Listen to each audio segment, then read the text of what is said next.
Well, Marcus, Yes. I don't know what Riley's gonna do now.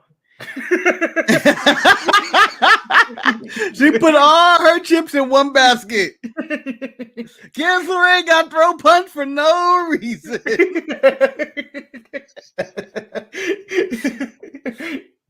You know what? I didn't even think I was going to open the show that way. No, I didn't know how we were opening the show. When we started, I went, what I'm going to say, what I'm going to say, what I'm going to say. I don't even know the thumbnail. What I'm going to say. And then the throw punch, you alley-oop the throw punch to me. But, Manny, I did see something in the background that no one's talking about, but I feel like I'm crazy. I'm crazy. I'm not crazy. Dante Chen was talking to Boa in the back. What? Yes. It was in the middle of one of the behind segments. It was just stuff going on in the background. Dante Chen was sitting there. Boa walks into him, starts talking to him with face paint on. And then they walk off together. Boa has face paint. Wait, so you're saying after his failed gimmick, he's still turning up like this? Yes. What? Yes. It was in the background. I can't remember exactly what segment. I was going to write this down because I was like, I can't be the only one. When I saw it, I was like, Boa! I reacted. Ryan was like, what? I was like, Boa is talking to Dante Chen. He's like, oh, shit, he is. And I was like, I'm assuming the internet's going to post this and Manny's going to see it. But no one in this universe has pointed this background out of Boa talking to Dante Chen because no one cares about these two other than me. I felt like I was taking crazy pills. You know, maybe. Is there any news? Is there any wrestling news? Ric Flair is in AEW. I don't know for how long. I don't know what the deal is. That's part of the show, though. That's just that's part of the show. But Endeavor is upset about their stock being lower, and they may have overpaid for WWE and UFC, and they don't know. Of course they did. Yeah, WWE wasn't worth $9 billion. Yeah, you fools, silly gooses. I mean, I would not have paid $9 billion for WWE, and it was a dream deal for them. You got Khan, suckers. You got Khan. They're good business, but they're not $9 billion good. They're not bigger than the Yankees or the Lakers. Yeah, and I don't think they make as much money as like football teams. No, or they're not Apple or like I'm buying Disney. Apple's like in the trillions at this point. Yeah, but I mean like I'm trying to think of big companies to buy. They're not Disney Plus or Disney. No.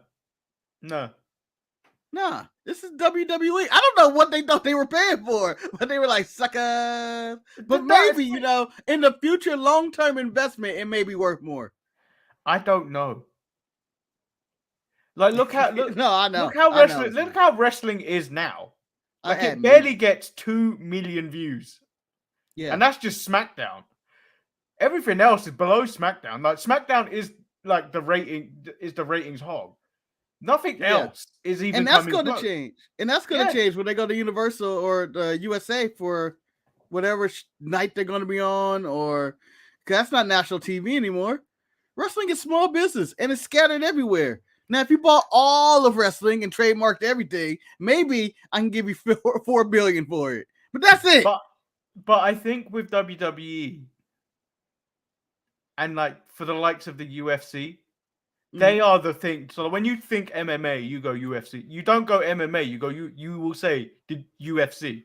Yeah. It's like the Impact and TNA kind of debate. Regardless of what you change the name to, we're calling it TNA. And then when you think wrestling, people immediately gonna go WWE. They're gonna go WWF if you're over a certain age. It's pitting. If you're in your 60s, you know what? I think we're at the point where everybody's at the E. I don't know if there's anybody that's going around saying, the WWF. Even the old people, I think, are on board with this. So I think everybody's got the F out, to quote their commercial from back in the day. J.K. Smith said, good morning, evening. Make Hulk Hogan be forced to watch this boring World Series matchup of the Rangers versus the Diamondbacks.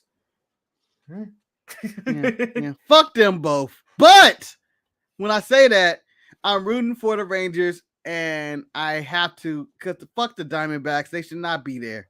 It should not be a thing. The Dodgers and Padres spent too much money to be sitting at home right now. I did enjoy Stephen A's rant on Anthony Davis this morning. Deserved. Full on rant. Yeah. The man was still playing in preseason as only playing one half of basketball. But hey, we're not here to talk about the LA Lakers. We're here to talk about the Clippers. The Clippers. As they blew out the Portland Trailblazers and looked like the best team in basketball. Well, while we're here, maybe we should talk about AEW Dynamite. Like, it did happen yesterday. Yeah, it did. And NXT happened on Tuesday. We had a Halloween Havoc, Manny. A Halloween Havoc. Do you know what? For the first time, I think, ever, I actually watched AEW properly live. For the first hour, I was exhausted. I watched the first hour and then went to sleep. So, like, it made my day today a bit more easier. Hey. In terms of watching maybe an hour of it just when I finish work, instead of, like, watching it at times 4, because I'm like, oh shit, I need to get graphics done and I need to get this done. I did the thumbnail yesterday. I was like, I ain't changing the title regardless of what happens on NXT. Manny, I'm going to give you advice.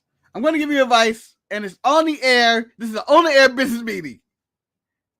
Again, with these graphics, we just need a simple background that you don't have to do anything on and just come in. No one cares about. Maybe just change a date if you care about the date that much. But that's it. No, by graphics, background. I meant this. Oh, that's yeah. I guess one of those. It takes about 20 minutes to do it because you have to find the images first. The hunt. Yeah. Well, that one I can't help you on. Well, so if you talk about these graphics, I'm like, set graphics all the time. No, I do. I change our graphics now when I do Eric's ones on Saturday. So they're already done. They just need to be exported. Yeah. So the show kicks off with MJF. He decides to call it Adam Cole. And then Roddy comes out suggesting MJF is the guy in the mask. But for the sake of his friend Adam Cole, he will help him. So we open up with the match with MJF versus Juice Robinson. I don't know if you liked it. I wasn't necessarily a fan. I can see it in your eyes before you said it. After you said it was MJF and Juice Robinson, like you had like a flashback of I didn't like this at all. Like it was just a taste. It's like you relived that taste in your mouth of what just you ate earlier. Because when we do the watch along. Yeah. Like if we watch a bad match, it's kind of like for you because it's like 7 at night, 5 in the evening. Yeah. For me, that's up at 1 a.m. and I've been given a piece of shit. Yeah. I gave you my all. I gave you my all. This is what happened. This is how you pay me. I disagree with you though. Good match. I don't like all the interference that happens in this match. That's what I was gonna add. I was like, I didn't like the like toward the end when they were like interfering, then they both going for the ring and all that stuff. I understood the storylines built in that he's going for the ring, but I just thought that one, MJF wasn't losing, and it was not really a tease. I just thought the end was a cluster, but other than that, I thought the work was good in the match. I was entertained. I was like, it's an interesting way to start. What's the main event? Because I have no idea at this point. Yeah. So what's it? MJF wins by hitting Juice with the diamond ring, and then and the guns, and then pins Juice. What I found was the blatant cheating. MJF got caught choking him out with the scarf, and the referee just waved it off like it was nothing. Yeah. All right, stop it. The Bang Bang Club attacks after the bell. Roddy and the Boring Guys try to make the save. This is my favorite part. They don't deserve to make their name. No, Manny, they came out there to make the save. They got their ass whipped.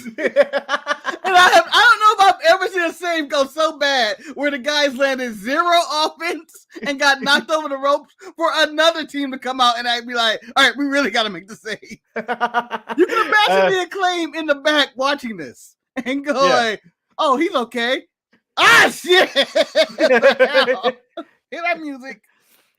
So Jay White tells him to forget about everything and focus on him, the guy with the bang bang belt.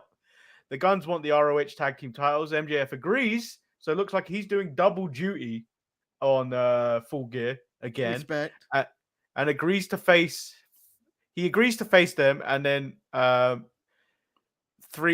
he needs to get 3 other teammates, and he will have to get the Triple B back. That was the offer that Jay White issued 2 weeks ago. Strike. You'll see why in a minute, though. It's an early strike. It's an early call, but it will be a strike. Well, I've got a huge strike coming, and I know it's a strike for you. I think it's the same strike. It might be the same strike. Roddy the Simp and the Boring Guys ask if he's gonna pick him. You're gonna pick me, right? He tells Roddy to go wheel yourself off a cliff, you bland bitch.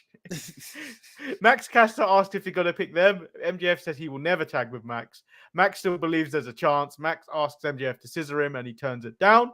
Then Kenny Omega comes out. He says he has something he wants, but he says he deserves the right to defend his streak. MJF agrees to the match this Saturday on Collision, which it seems like it's gonna be good. And then Samoa Joe later on in the night suggests that he needs some friends and offers up his services with a condition. I get a rematch. Looks like the A-team is forming. But Manny, what do you think? Should I give my strike or should you give your strike? No, my strike is later on in the night. My strike didn't. That's a second strike. I have a second strike too. I have a third strike. I have 3 strikes there out, honestly. But my strike right here. Here's my big strike. I don't mind Kenny and MJF fighting on Collision, Manny, for the title and him defending his quote-unquote streak, which I believe his title reign record. I don't believe it's called a streak. It just sounds weird.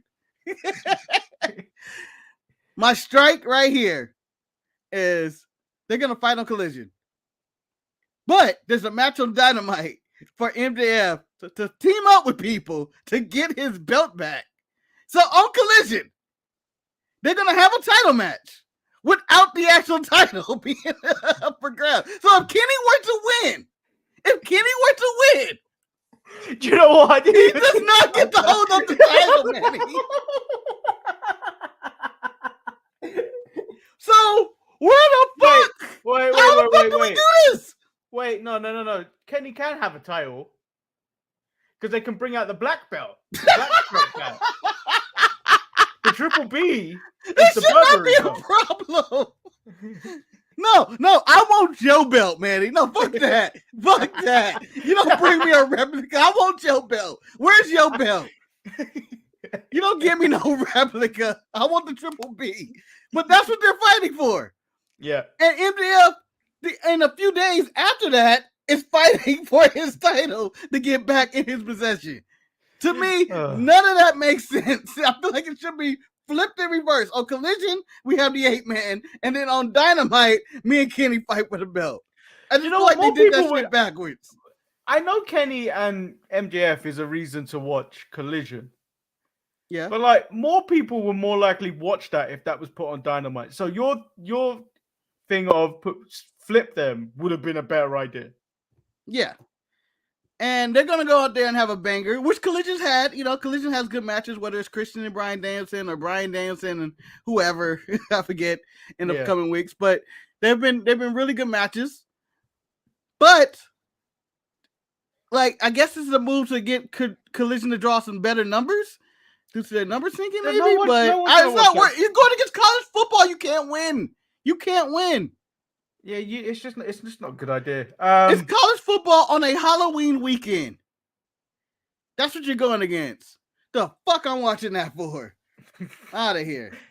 Although I'll watch it all the next morning. Wardlow is on location. He said he sat at home going into a depression Watching MJF become the face of the company as world champion, Wardlow wants to take everything away from MJF. Okay. Can I actually? Okay. I want to ask Wardlow one question, and this could be a 4th strike. No one told you to sit at home. I had to sit at home and watch him. You weren't injured. Why were you at home? Why were you at home? Just give me a good reason, Wardlow. That's all I want to know. It's all your fault. I don't see why you could blame MJF for any of this. They'd be like, I hate the world for MJF. I'm sitting at home. It was your choice. Then we get a match that, do you know what? I have no idea why it needed to happen, but it happened. Hook and RVD versus Alex Reynolds and John Silver of the Dark Order. This is my strike. This is not my strike. For some reason, I forgot this happened. For some reason, leading up to the finish, Evil Uno, for unprovoked, tried to hit RVD with a chair and he failed. Yes. Why? I don't know. Is this a Rampage shit? That's what I was wondering. That's what I was going. It felt like it belonged on Rampage. And you know what? I want to say that AEW, maybe they did do, and it just didn't happen in my circles of social media or advertisements, but they didn't. I feel like I wasn't advertised RVD or Okada was going to be on the show at all. Oh, I knew. You told me Okada was going to be on Dynamite. I didn't tell you anything about Okada. You did. You told me Okada was going to be on Dynamite. If I told you Okada was going to be on Dynamite, man, I was full of shit. Because I was like, I honestly had no clue Okada was going to be on the show. I didn't know RVD was going to be on the show. Yeah. There's a lot of people who I was like, oh, I didn't know the show. Although at this moment, when RVD came out, Manny, the age of this show went through like 8 different generations of wrestlers. Like all of a sudden, you're getting wrestlers from all different time periods of life. Like if your granddad was watching, you get Ric Flair. If your granddad was, if your great granddad was watching, you get Ric Flair. If your granddad was watching, you got RVD. No, you got Ric Flair again. You got Ric Flair again. If your father was watching, you got Ric Flair again. Been down forever. But the show gets really old at this point. Like it just seems like, we're scaling. It's nice to see the youth movement working well in AEW. Yeah, it seems like this show got old. And I'm not talking about Finn Balor's 40 old or Shinsuke is in his 40s already. I'm talking about we got people in their 50s on TV right now. Sting comes out. He's come out for his gift. Sting comes out with Darby. He thanks Philadelphia and Darby Allin. Says he could not have come as far without him being his best tag team partner he's ever had. He thanks Tony Khan for making the phone call and giving him a chance in AEW. Tony Schiavone takes the mic off Sting. When has he ever done that? He had to. Sting was babbling. Sting was babbling like I've never seen anybody babble before in my life. And you could tell he was hurting time. And I can see Tony Khan yelling Tony Schiavone, the fuck is Sting doing? Sting on this tangent. So he brings out Sting's gift from Tony Khan. It's Ric Flair. Flair says he is one of the greatest wrestlers and one of the nicest guys he's ever known. And he wants to ride the wagon with him. Just say no, Sting. We don't need to see more. We don't need to see more of Flair. And then out comes the Flair, Manny. It's not fair to Flair. What do you mean it's not fair to Flair? Saying we don't need to see more of Flair. I'm just saying, it's true. We need to see more of Charlotte Flair. Before we go to the next part, how do you feel about being gifted Ric Flair, Manny? If I was like, Manny, happy birthday, it's July, I gifted you Ric Flair. Do you know what, Marcus? Not a cameo. He shows up. Just like he did. It'd be me and Eric this gift implies that I get to keep him. Yeah. I don't want that. Yeah, I'm disappointed. I'm disappointed. I want a lot. When he dies, you know how expensive his funeral is going to be? And how many people you got to invite? You know how many times he's been divorced? Am I paying some of his alimony and all that shit? I don't know. I don't want to inherit that. Yeah, I don't want to inherit Charlotte crying. I got to go out there and cry whenever she does anything. Nah, Marcus, if I get... taking pictures of her feet may save may save all, may get me more money to actually fund whatever Ric Flair nonsense we have to put up with. I don't know if anybody has said that so openly. If I get Charlotte Flair, I'm taking pictures of her feet and I'm showing it. You just said that so casual. That's gonna save the channel. What a movie plot! What a movie plot! But hey man, I'll be like, hey man, you want to see 15-time world champion feet right here? The lethal weapon, Charlotte Flair. The lethal weapon. But I don't believe Sting got that in his package this week. He just got Ric Flair. And I would be extremely upset because if I'm Sting, when you tell me you're giving me a gift, it's not a man. I want a watch. I want a car. I'm talking about for lifetime career athletes. I want a plaque. Give me a plaque. I take a plaque. A statue. A Hall of Fame induction in AEW so I can be like a 3-time or something. I don't know. Name a title after me. You know, retire my jersey. What do you want a title? I'm just saying these are things. I'm talking about, you know, like how they name the MVP trophies in sports. Not like, you know, stuff like that. That's what I'm saying. You're gonna give me a gift. You're gonna give me a man who is in his 80s and he's gonna come out to die. Yeah, basically, and that's what Christian implied. Yeah, so Christian does come out, says Tony Khan is a billionaire and he got you a suit, some chains, and a black liver. Refers to he makes a weekend at Bernie's reference, and I was dead. Marcus, I think I've decided the next watch along is Weekend at Bernie. That is a great film. Yeah, 100%. It's one of the greatest cons of all time. It's so stupid. My boss is dead. Let's pretend like it's a lie. But Christian was on point, and I thought he was amazing in this segment. And I thought when I was talking about like 8 different generations of ages, man, it's liable in this segment too. This segment was horrible until Christian came out. I feel like once Christian came out, I was like, thank you. But you look at the age difference of everybody. Nick Wayne, I'm going to say, wasn't even alive for the entire run of WCW. He was out there. And that's the shit they were talking about. Do you want to play a game? Okay. Rank everyone in this segment's age. Go from highest to lowest. Oh, who's the oldest to the youngest? Yeah. Well, Ric Flair is clearly the oldest because he was trying to get young Sting over. Yeah, Ric Flair is 74. Okay. Sting 2. Christian 3. You're forgetting one person, Marcus. Oh, Tony Schiavone. Yeah.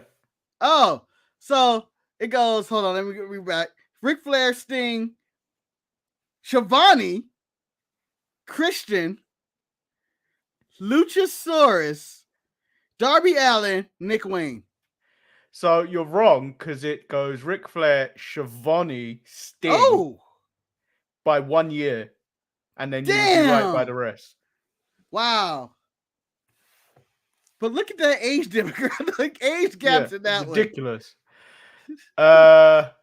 Christian then goes on to say he believes he says there's no God because if there was a God, Ric Flair would have been dead 20 years ago. Oh, and the other point I was also gonna make about Nick Wayne, I don't think he was alive for the beginning of Sting's TNA run. He was born in 2005. Yeah, Sting I think joined Impact in like 2000. Oh, he was born like 2006. He makes a proposition. He doesn't want to wait till Revolution for Sting to be gone at Full Gear. He wants him to get a partner. He can even use Flair, but Flair is one super kick away from his pacemaker turning into dust.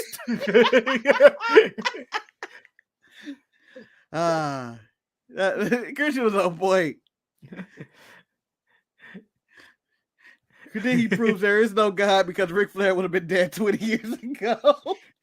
Do you know what? That felt like that hurt. That hurt, but then do you know what? the other one, last time I heard that used was when Paul Heyman said it on ESPN in reference to Jimmy Hart. That's where that sounded familiar. Yeah, he said that on ESPN. Yeah, with Stephen A. Yeah. Then we get Chris Jericho. He's still hurt. He's still hurting from his beatdown from Will Hobbs. We go to that, and then the Jericho. A man in his 50s contemplating if he should hang it up. A man in his 50s. LeBron James is in his 21st season of the NBA, Manny, and he looks all right. He had a good game, whatever, fuck it. But I'm just saying, he's contemplating retirement, and he's 39.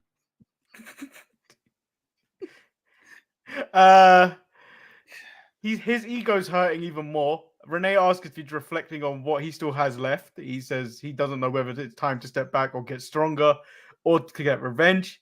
Jericho says, what's his name? Hobbs? No, Don Callis has a family. Oh.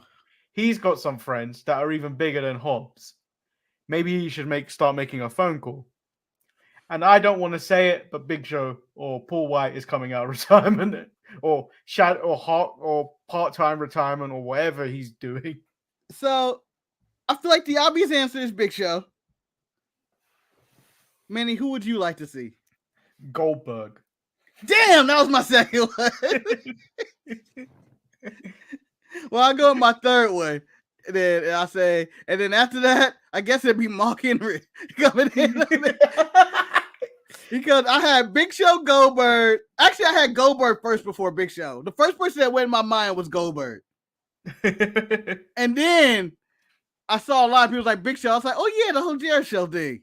And then I was like, it has to be Mark Henry then.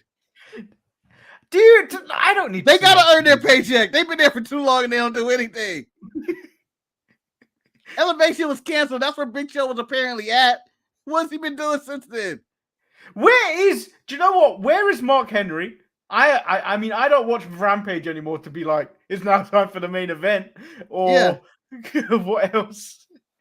That's it. That was his job. That's his job. Those two people have been stealing money from money. And I think Tony was like, all right, guys, I had enough. I'm going to cut your paychecks off if you don't do one thing for me. Oh, shucks, guys. Travel. Isn't that Jeff Jarrett? I thought Jeff Jarrett's the one that organizes all that stuff. Well, Jeff Jarrett's been wrestling this year, so maybe he's pawned that off. Who knows? But those guys got to go to work. I'm just saying. Although Full Gear is looking like the last gear because of the matches we're getting. If Jericho's teaming with Big Show and Sting is teaming with whoever, Darby and whoever his mystery partner is going to be, another old guy probably. Ricky Steamboat. How old is this show going to be? We can't keep dragging out these old guys. We just can't. No, it's okay. I'm okay with dragging out old wrestlers, Manny. Like, you bring out RVD, and I'm okay with that. But when you bring out the elderly wrestlers, I have a problem. Because that's too much. Because I'll start asking Tim Storm to come to work. Tim Storm's younger. He's younger than them.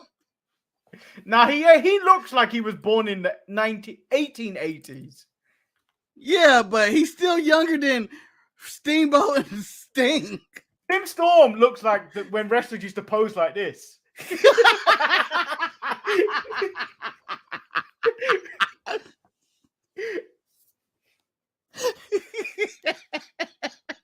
How old are you? This old. This old. Your photos come in black and white when you're Tim Storm. Yeah, autographs.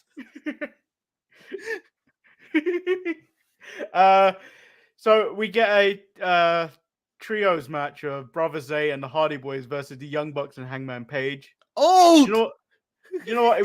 I don't know what time it was at this time, but I kind of enjoyed this. It must have been extreme exhaustion. No, I also will agree. I enjoyed the match, but it's all because the Young Bucks can move at 100 miles per hour while their opponent just stands there. Like it was a lot of Brother Zay and the Young Bucks flipping around and Hangman running around doing stuff as the Hardys kind of existed around this match. Do you know what made me sick? Ooh. Jeff Hardy assisting on the silly string. It made me sick. It made me sick. I'm going to say one of my favorite spots of the night, though, is the Twist of Fate hold into the dive. That was really cool. The dive was a little bit too slow, though. The dive came a little bit slow. Yeah. Those backs are slippery. People sweating, man. I didn't want to slip and die on this. But the best thing that happened on Dynamite, Prince Nana and Swerve do a B&E at Hangman's house. And how long have I been telling people to actually go and attack people? Not attack, get the people's families. That's what Swerve did. Swerve cut a promo on a baby. No, Manny, this is one of my strikes right here. No, I loved it. No, it's a strike. It's a strike. It was fine. Everything was perfect. I'm in with you. I'm on both. Good home invasion is always good. Swerve and Nana doing one, even better, because Nana's a fool. And it starts with, I don't think we should be doing this. And they go into the house, and he tears up the kids' things, the artwork, which I'm all down for. I'm 100% down for. I'm down for the breaking and entering and everything like that. Yeah. I can even go when Swerve has the police in his pocket. The strike comes when he goes into the baby's room and starts cutting the promo to the alleged baby, Manny, and leaves in the shirt. Know what my problem is? What? My main problem? If there was a baby in that house, that means there had to be somebody else in the house watching that baby. And if not, Hangman, I want that baby taken away from you. Took it away. Because no one else was there. If there was a baby in that carriage, Manny, how? Who leaves a baby other than crackheads and poor parents in the house alone at night? Because it was clearly at night. Yeah, but at least Swerve gave him some merch as a reminder. You know what, Manny? I'm thankful Swerve showed up. That baby was in that house alone. That baby would have been alone. Fuck Hangman Page. He's the worst parent in the world. And his reaction of seeing the footage and then running, he's in Philadelphia. That's what I said. He's not getting to Virginia. He just wanted Virginia. I was talking to Ryan, like, maybe he's running to his phone. And I was like, maybe. But then again, AEW is complicit in this because imagine the NFL has me, or not me and you, but let's see. I don't know. Jalen Hurts is walking into. Sorry, I picked the black man, but I couldn't think of a quarterback to rival Mahomes or whoever. It's walking into Travis Kelce and walking into Taylor Swift's home and tearing up shit. And they're going to show this on the NFL TV? I don't think so. That makes everybody involved in this complicit. Everybody. El Luchador said Swerve should have drank all of Hangman's beer and took an upper decker in his toilet. The real question here is, did you know about upper deckers prior to this show, or did you learn about upper deckers because of me? I'm sure. I mean, I hope Swerve stayed there just long and realized we can't leave this goddamn baby. It's a baby in there. I'll call social services. Yeah, right away. I guess this is what white people can get away with. Really? This is the type of crime white people get arrested over. You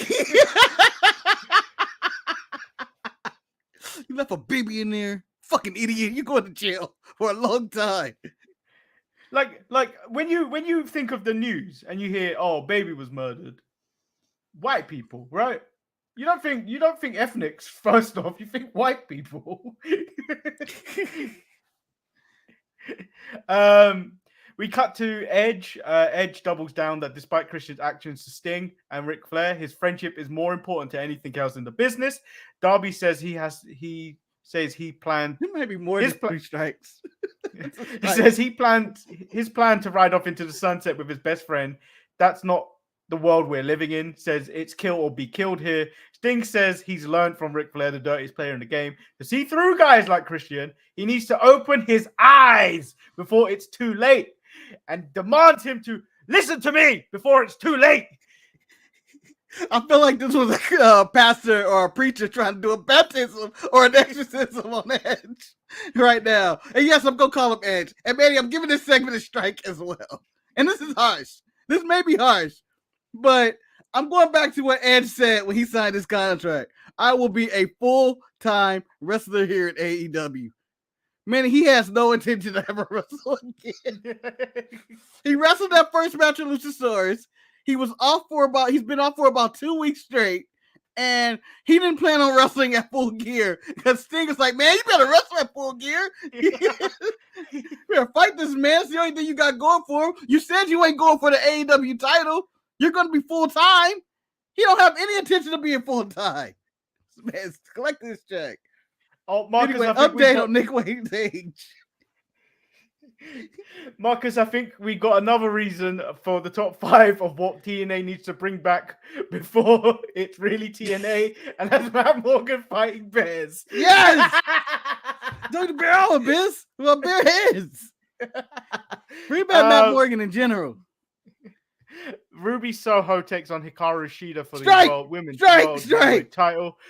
No one has defended the title more than Shida, and I don't understand why. Here's one thing. And the match is terrible. The match is one of the worst matches I've ever seen. Yeah. And 2, Toni Storm comes out at the end and she's doing all her, her shit and all that, and and she's gonna fight the AEW champion at Full Gear. And it's whoever that may be. That's the most disrespectful shit I've ever heard in my life. Shida is in the ring holding the title, and Excalibur's like, he's going to fight whoever that may be. And then Shida is booked. Like, she has 13 other title matches in 2 weeks. She's got another title match. Why?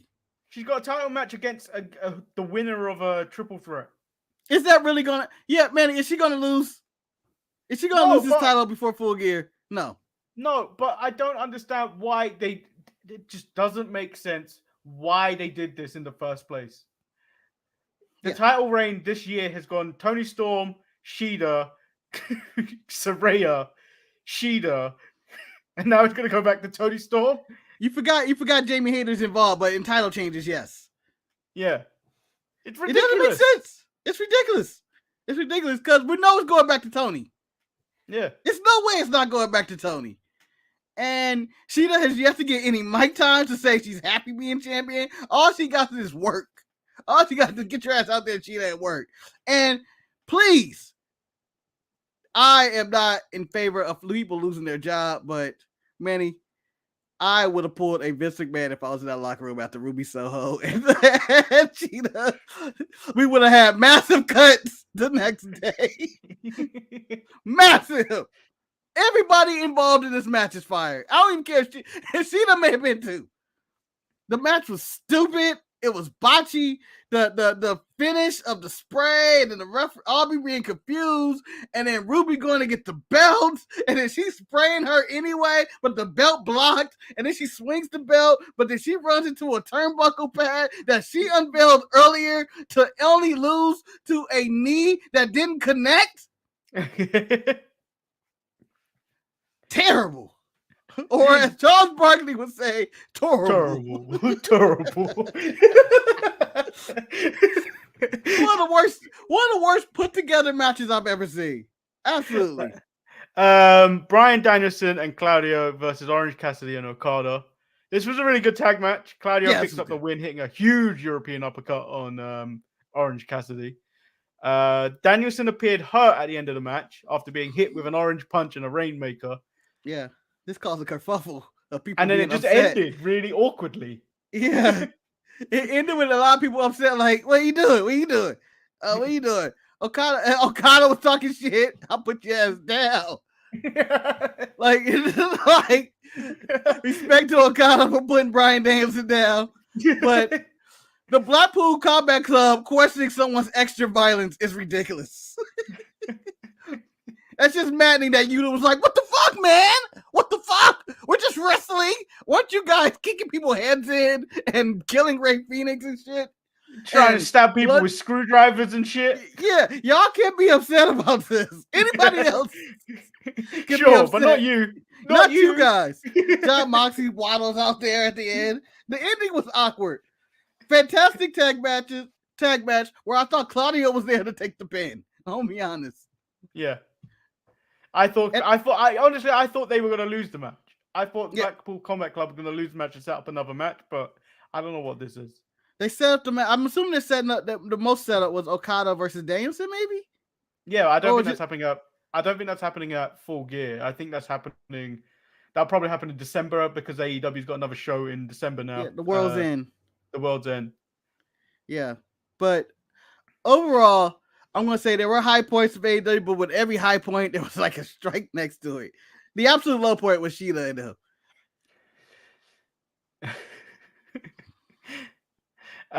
Yeah, so I enjoyed the show, but there are low points in the show, and there are things that make you question why you watch wrestling a lot of the time. It's like, I'm baffled by the MJF thing.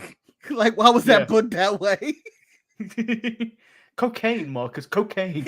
Why are we booking a title match without the man having his title? Just give him his belt back this week. I can't imagine Collision going and the following match for the world title and the referee going, what do I hold up? What am I doing? Let's start the match. It just raises the roof.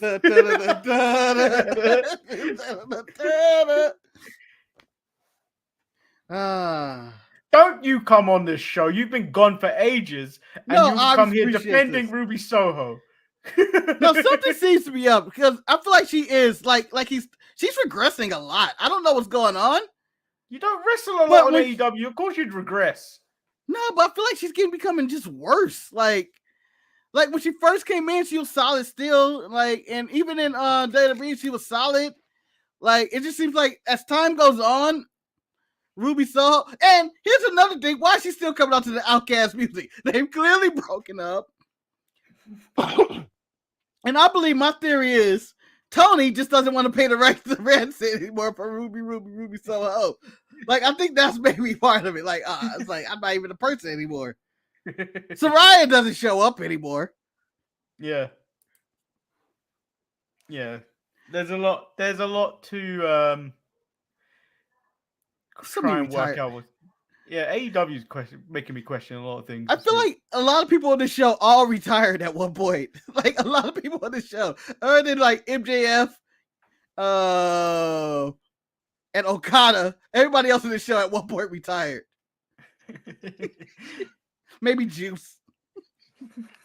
Let's move over to NXT where things are a little bit better. The youths of the world, the youths.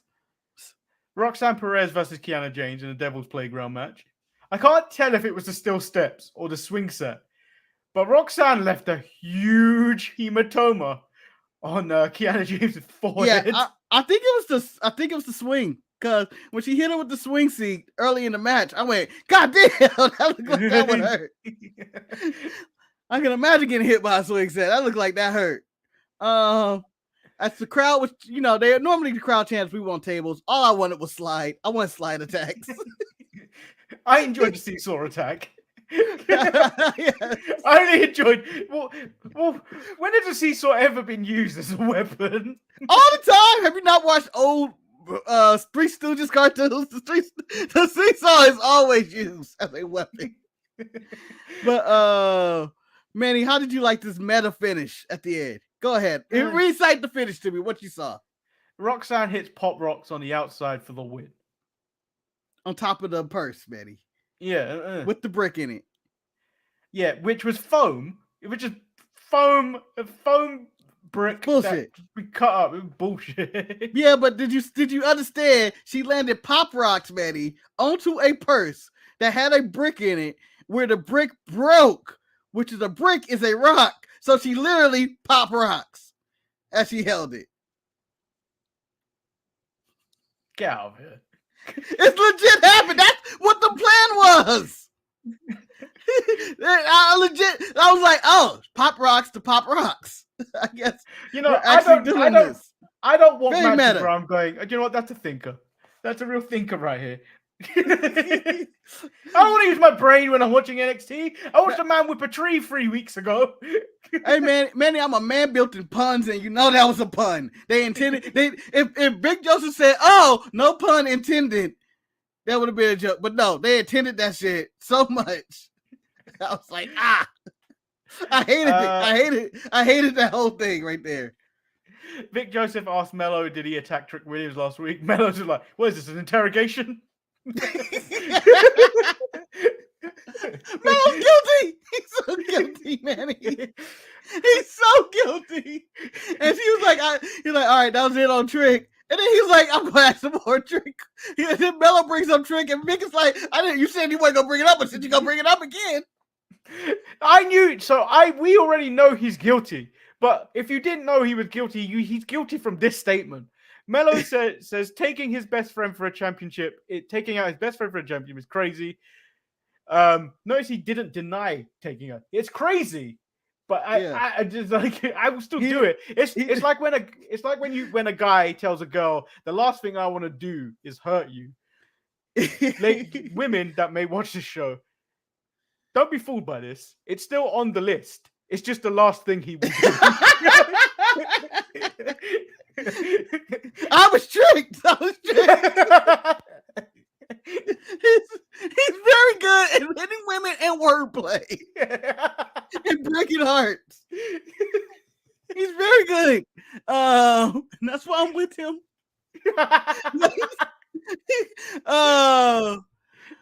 But with this whole thing, this investigation or whatever, I think Mello doesn't need to be on TV without his lawyer. One, my favorite part is, I'm going to jump ahead a little bit. It's right before the Braun Breaker segment of him. Mello tells Vic, I'm a busy man. I got stuff to do. I ain't got time for this. Only to be seen in the back doing nothing, watching TV. Watching an Ilya Dragunov interview. He has nothing. He could have watched that anytime. He wasn't busy. He's a liar. I mean, his other thing when he was asked if Trick was in the Fatal 4-Way, would he still be the number one contender? He says, absolutely, because when push comes to shove, you got to do what you got to do. But this one's for you. Justice for Trick. Justice for Trick. So, yeah, you already alluded about Braun Breaker. Braun Breaker is like, them two should be fighting for the top spot for years. He's already proved he will do whatever he takes to stay at the top. And Mello's proved it by taking out his best friend. Mello says he didn't. You know I didn't do it, man. Braun says you got to do what you got to do, right? If he takes that same Mello to the championship match next week, he'll get his title back. And then they will be back at it again. One-on-one. Manny, when I saw this again, and or when I saw this with them colliding and talking or colluding, something popped in my mind that I think would actually work. Why not steal the Nexus name, and when they go to the main roster, be the Nexus, the new Nexus? They don't have, as in Mello and Breaker. You've had the Nexus and the new Nexus. What are you going to be, the new Nexus? the core of the new Nexus. With bad news. No, but I'm just saying, like, they can redo it again, because wrestling redoes everything a million times. But redo it again with Mello, Breaker, I don't know, Stratton, all these people who we think should be called up already, but aren't. You get Baron Corbin in there, the lead. Baron Corbin, the leader, as the experience. Yeah, that would work. But they're all better than Corbin. I want to see all of them before Corbin. Yeah. Corbin's just there, as in, I opened the door for you to the main roster or something. I don't know. But all these guys who are down there who probably could get called up any moment. Yeah. Could just join the Nexus and fight and bring more eyes to the NXT or whatever. I don't know. Which actually raises a good question. Along with the Endeavor deal, there's a lot of wrestlers' contracts that are coming up in 2024. Yeah. And there was a news report coming out that a lot of them are saying that they haven't been approached for renegotiation and stuff like that. I would probably keep your top stars, but I feel like there's a lot in the middle that you could just like let loose out of contract. And, are you keeping Drew? I think you could get rid of Drew. I can pass on Drew. If it came down to me getting either Ospreay or MJF, I would take those two over Drew McIntyre. I would give whatever money I would have gave Drew McIntyre to them.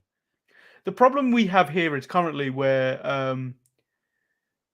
do you remember when WCW were taking all of all the stars? We're in that era where they had to create a Stone Cold and The Rock. We're on the cusp of that, where you look at the main roster and everyone's in their 40s and stuff like that. There's not a lot of youth in that. Yeah. You feel like you've got to let some of those go to allow the youth movement to come in, because there is a lot of good in NXT. So I feel like you will have to start shifting a lot of these guys. Do you know what? It's that no hard feelings. You know what I mean? Yeah. It's like, it's business. Just go apply your work somewhere else. It's like a sports team. Like, we need to get younger. We need to rebuild. We need to reboot and everything. So it makes sense. Yeah. So Scarlett reads Noam Dar and the metaphors cards. She wants him to hold on to the things he cherishes closely. Tozawa steals the Heritage Cup while they were all busy arguing. Von Wagner's asked if Robert Stone has a death wish, taking a match with Breaker, but Robert Stone says he's worked up and he has no regrets. He knows he's going to get his ass kicked, but he's hoping to get one punch, so it will be worth it. Which gives Von Wagner the strength. Well, I'm all down for second. Yeah. He's coming. I want his music to play as Robert Stone's being murdered, and then you're like, oh shit, he's gonna be healthy, and then he just comes up.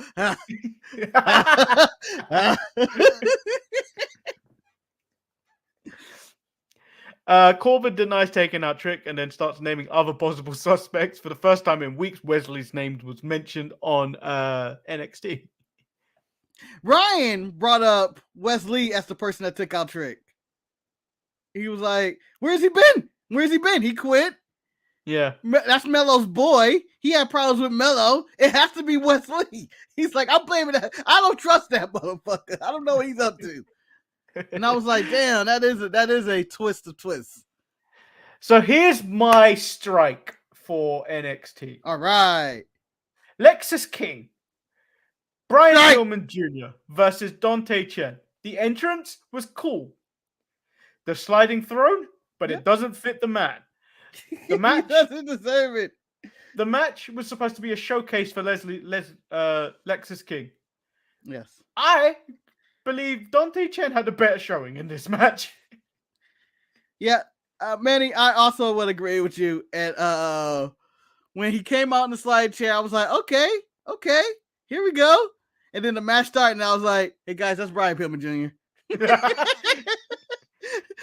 And to me, he looks like, he changed his look a little bit, but he just looks like Joey Janela and Chris Jericho had a baby, and it's just what it is, and you gotta deal with this. Give me 2 minutes, and I will tell you who he looks like.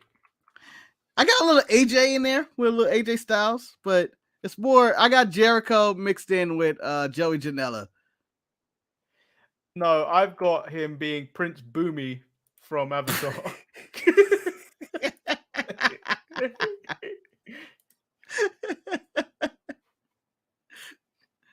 Boomy was the old man, right? Yeah, Boomy was the old man, the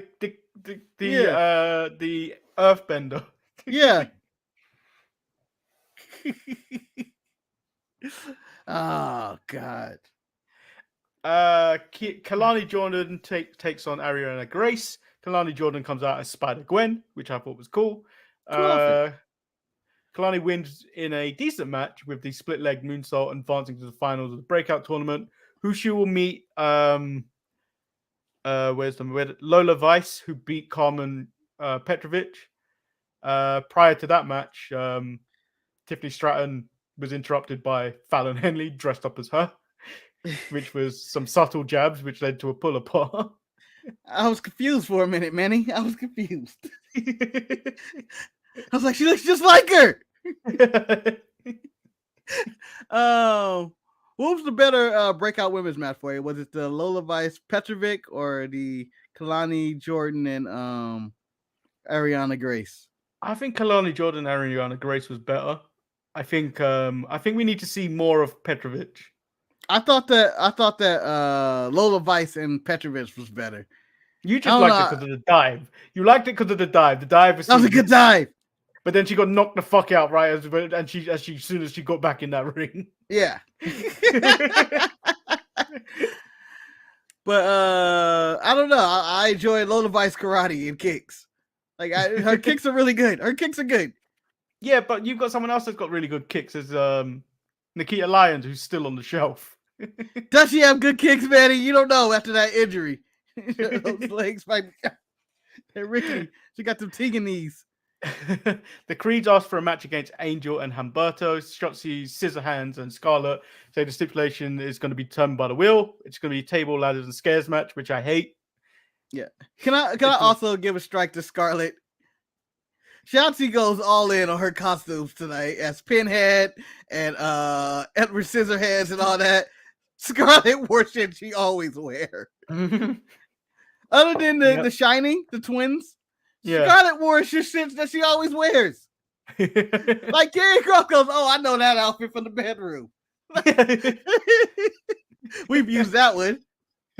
Then we get Chase U and versus Tony D and Stacks. We go into the dressing room first, where Mr. Chase, Tony D and Stacks go, it's nice to see him. Mm-hmm. Stacks says these are much better conditions, and then Chase was very standoffish. And dodges telling the story to Duke. There's something going on here. Maybe some money exchange hands. I don't know what was going on here. I honestly don't. Like, what's the catch here or whatever? But Chase U is now tag team champions. Didn't see this coming. JC tries to get Andre Chase to cheat with handing him a crowbar. He tosses it away. She climbs onto the apron and then gets knocked off by Tony D. And then he rolls up Tony D for the win. They celebrate backstage, and then this leads to Chelsea Green and Piper Niven coming out, and we now have a women's tag team title match for gold. Yeah, was that Raw that Piper Niven wore a wolf costume? The werewolf costume?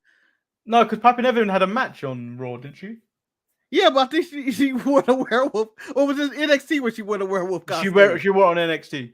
Yeah, she had the wolf thing on. Then she took it off and had wolf paint. I have never seen nobody that committed to a costume to paint yourself under a giant mask. You know how sweaty that mask is gonna make her face, and the sweat and the paint's gonna run off. Anyways, that woman was committed to Halloween. Oh yeah, they were dressed as Little Red Riding Hood on NXT. Yeah, that was it. Yeah, so I thought those were immaculate costumes. Just saying. And then we get Blair Davenport versus Gigi Dolan. It's the longest match of the night. This match, long. And it was dark. I hate these. I hate lights out matches. Lights out matches are stupid. It's just in the dark. The Mountain Dew lights out match. They didn't even have Mountain Dew sponsor this one.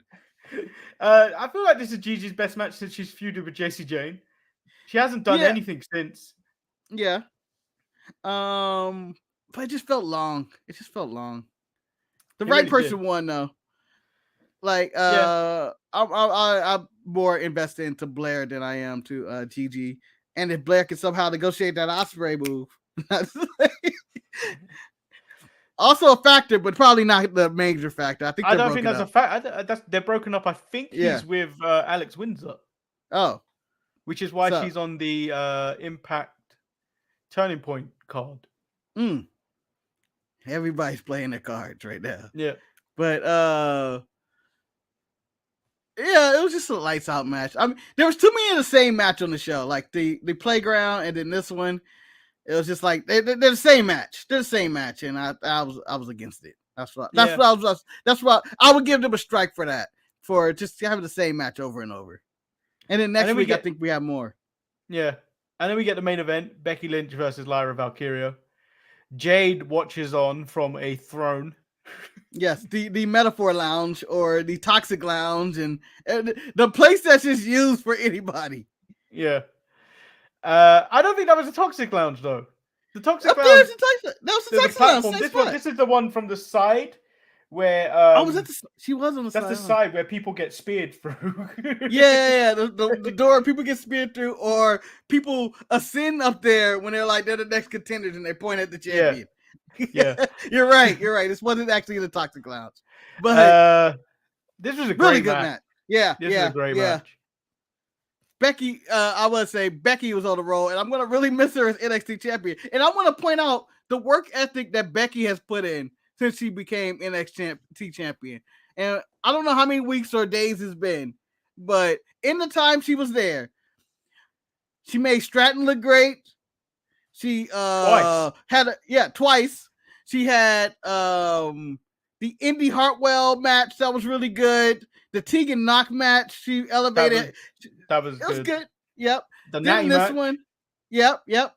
Like Becky has delivered on all scales, and I'm going to say this, and I don't know if this is considered a hot take. In her short reign of maybe 2 to 3 months, I don't know, maybe even less than that, I feel like her title reign was better than Seth's. It was better than MJF's. Better than Roman's. Well, not Roman's entire reign. 2023. Let's go 2023 reign. Yeah.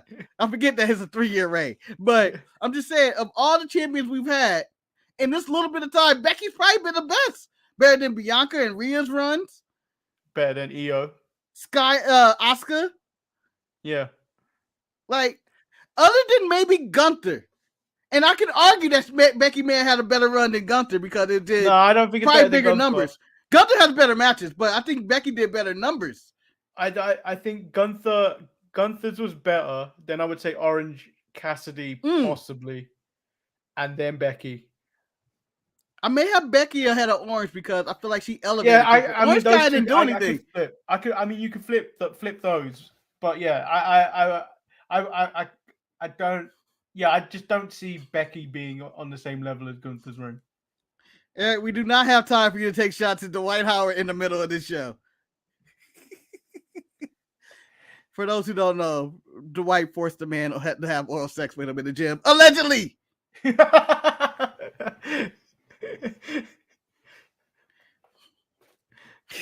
So, and he's been barred for that, Jim. But yeah, I just want to say bravo to Becky on one of the best title reigns we've had in a long time. Just really good. Really good. And limited time. Longer. Yeah. I kind of like we joked about at the beginning about Shiley, but like I kind of wish it went a little bit longer because I feel like there's a lot of women that have come up from NXT that just are not doing anything. Yeah. So like it would have been nice to see other people get a shot because it would kind of give management something to be like, hey, maybe we should use them. Now the question I have for you would Lyra be doing some Becky shit and going between shows and treating like the Intercontinental title, or is this all NXT? I don't think so. I think she's going to remain in NXT. I think it'll be like when Tiffany Stratton and Mello and thing kind of show up in the audience a couple of times. Mm-hmm. You might get that, but I think she still needs polish. Yeah, her promos are not really good. No, they're terrible. They're terrible. Yeah, so I think she still needs a lot of work. Her in-ring could do a little tuning up. I mean, there's a few things that she does that are not clean every time she does it, like that splash she does off the top rope is just falling off the top rope. Yeah, it's not Maki Ito that does it. That's part of a gimmick. Yeah, the leg drop, the famous her on the rope, she can do really well, but the splash is terrible. Yeah, but and then she's not always clean with the kicks. She has a spinning heel kick, which is not always clean. No, it's not as good as Lola Vice's. Yeah. Or Nikita Lyons, because they're both faster in their kicks, and it looks like it has more force, and it looks more accurate. But the real thing is, I don't know where Jade sits in this, and they need to start making their mind up where she's going to sit. I feel like it's with Becky. I think her first opponent is going to be Becky because of all the people she stared down, I feel like Becky got like 3 of them. Yeah, but do you know what? I felt like they pulled the trigger a little too early. I feel like they pulled the trigger a little too early on Lyra. Yeah, it's NXT. It's the minor leagues. It's not really the triggers. No, but I feel like you could have had Jade come in and be an even bigger star by beating Becky. Yeah, but by like any means necessary, by like really wiping her out and then winning. Well, oh, go ahead. And then you have Lyra avenge the loss. Yeah, but then you also have the issue of could Becky sustain this? I mean, she is a mother. I think she could. She wants to be home, but going from Raw to NXT every Monday, Tuesday, and whatever house show she does probably on the weekend, probably a lot of travel. And it was like, I don't know if I want to do all this. Yeah, I can see that too. But I would have preferred it. I think the reign would have been longer if we took it on to at least the next NXT show, which it reminded me of John. It reminded me of John Cena US title reign. That was much longer, but I feel like everything she wanted to accomplish was accomplished very well. Like it was just like, oh, this is very well executed on all parts. So bravo. This is NXT night 1 though. Yeah, night two isn't looking that good either though. Like I'm just looking forward to Mello. Yeah, you got Mello dragging off. I'm looking for Robert Stone and Bra Breaker. I don't know about you, but I want to see Robbie E back in the ring. Robbie E is back. Is there a reason why he's just a manager? I don't think so. I think he just stopped. I think he did the amazing race that time. And is he just happy doing what he's doing? I don't know. I think he's one of those situations of the Max Duprees of the world where they were just like, I just see a manager in you, not really much else. But we'll see. We'll see next week. Maybe this is the start of it. Robert Stone, mini wrestling run. He doesn't have to go too far. Maybe that's the next tag team. Maybe that's his way back into wrestling. He's gonna tag with Von. Yeah. I mean, they can really lean to the Beverly Brothers again. Oh, he dresses like a Beverly brother. Yeah. I mean, he dressed like a Beverly brother, you know? That's why he's always connected to him. J.K. Smith said Jade needs a couple of squashes. Yeah, definitely to put her back on the map. Oh, my voice just cracked. I'm a real man. Jesse Guy's in OVW, Eric. I don't know if he's available, but I believe those contracts are not legit anyway. So. Just like, I'm out. But that concludes today's show, I guess. I don't really have anything else much to say. I want to say, I don't know who won. It's back and forth. I may due to the opening match of AEW and the closing match of AEW, I may give them the nod. But there's a lot of middle portions and a lot of strikes in that show where I was like, what are we doing? See, if I took the backstage segments on NXT, the opening match of AEW, the closing match of AEW, and maybe put Becky and Lyra at the end of the first hour. Mm-hmm. I think that would have been the perfect show this week. Yeah. I would have started if I were to build the perfect show, maybe this is the segment we do at the middle of the week for the perfect show. I would have opened with Okada Danielson tag match. Oh, you would open with that? I would open with that. Becky and Lyra would be my main event. And in between, maybe I throw the MJF juice. MJF juice. Maybe at the top of the 6:00 hour or something like that. Or I may reverse Lyra and them and put them there and then end it with MJF and Kenny talking about fighting that Collision. That does leave you with an ooh to go watch Collision, but then you've got Rampage in the middle of that, which worsens that. In my booking universe, Rampage doesn't exist, Manny. And I think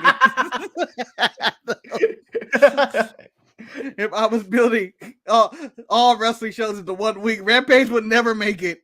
I would have a lot of Raw features. I would feature Tozawa versus Bronson Reed over any Rampage match just because. So that I enjoyed watching wrestling at a normal pace this week. It's natural habitat. It's in its natural habitat. When you watch it at normal pace, I still feel like it's healthy watching at times 4. Marcus, you realize the watch along would be done within an hour if we were able to watch in times 4. I would not enjoy any watching on going like, oh, that was a lot. What happened on the show? You blink, you might miss something. Yeah. Marcus, how about that dive? Which one? There were 3 of them in the last 3 minutes. We are changing things up as we try and give you content quite quickly. What we're going to do is with the live shows, we are trying to chop them up and then put out decent segments out as separate videos. So if you do see them, do watch them as well as watch the live show. That's really convincing. we need views. We need views. Manny, I think that should be, you know how in these YouTube videos where they're always like, if you want more into this, or they give an ad to like DraftKings or whatever their sponsors are, that should be ours. You know, we do this, but we also do it in clips as well. So watch that. Maybe also the live. Just confuse them a lot. But like there was supposed to be a TNA video coming out yesterday, but Marcus forgot to put it out.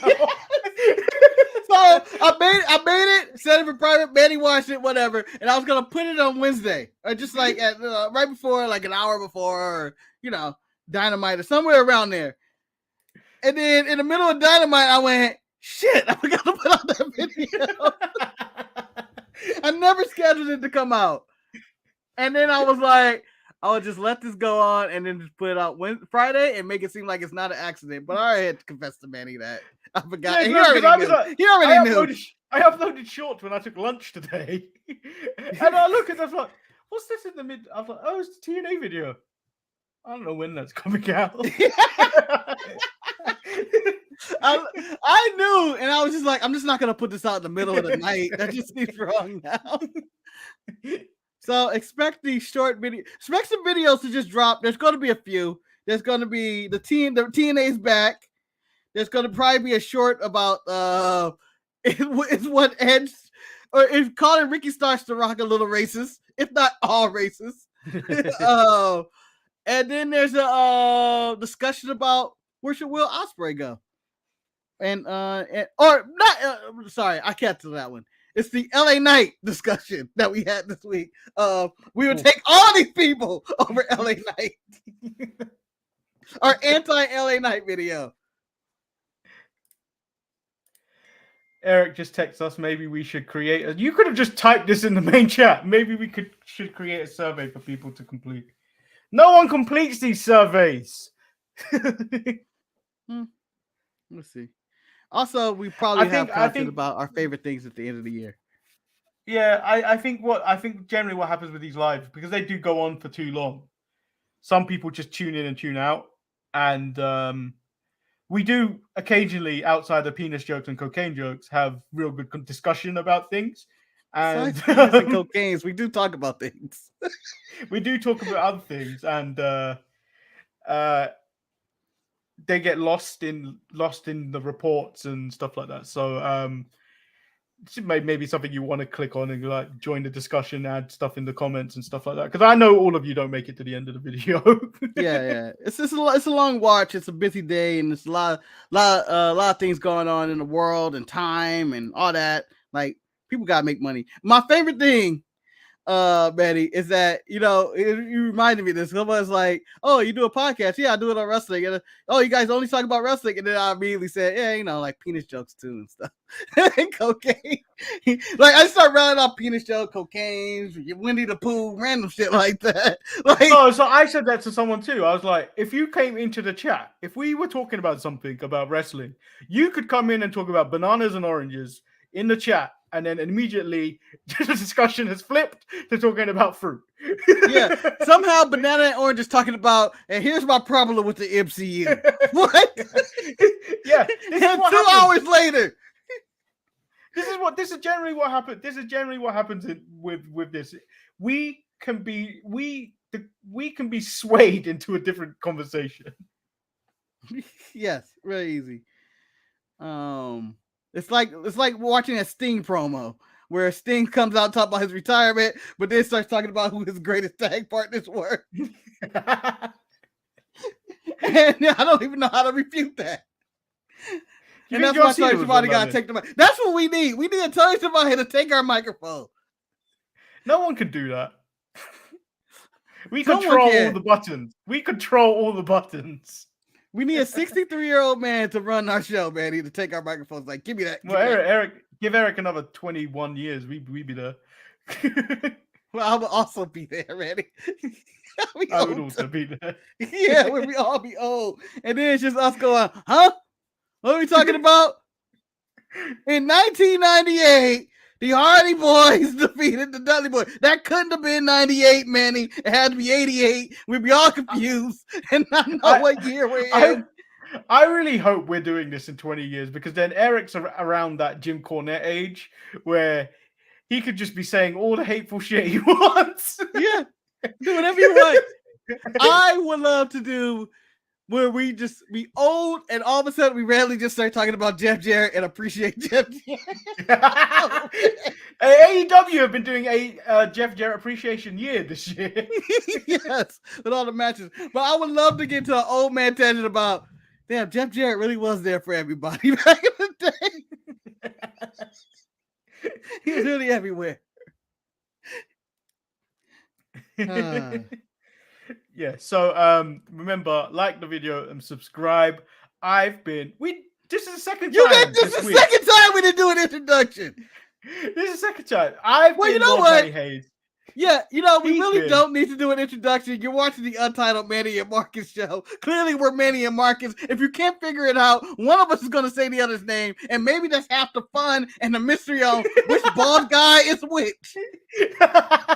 Hold on, we can do the old shuffle too, huh? Ooh. We're over here. Ooh, who's who? Who's who? Little 5-card Monty for you guys. And I'm Marcus the Grand Finale.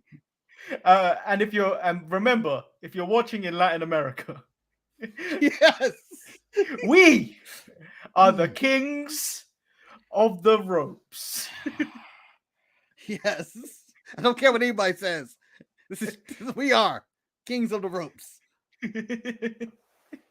And we'll be back with Eric, the hardest part of the ring, on Saturday.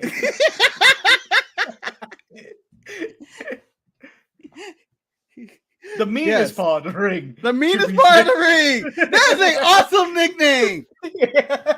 Eric, the meanest part of the ring. Eric, that's sticking. Eric, you're now the meanest part of the ring. You never really have a nickname. It's Eric the Hater and all that. Eric, the meanest part of the ring. Because it does go Eric.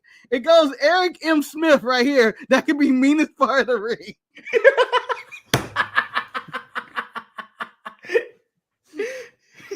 The hardest watch of the week.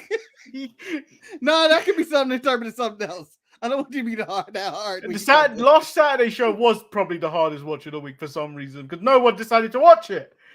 Go watch the Saturday show. Go watch me play with my camera.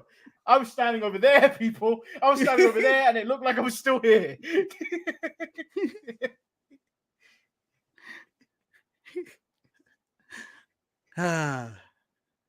Good times. Okay, guys. I've been Lord Manny Hayes. He's been Marcus. We out. Peace. Where's the button? Oh, no, it's on the balloon.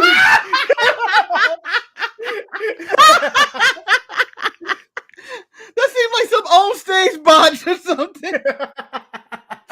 All right, good guys. And we're going to leave with this giant explosion. Look at some balloons. Who has some balloons? All right, guys, we out. Peace.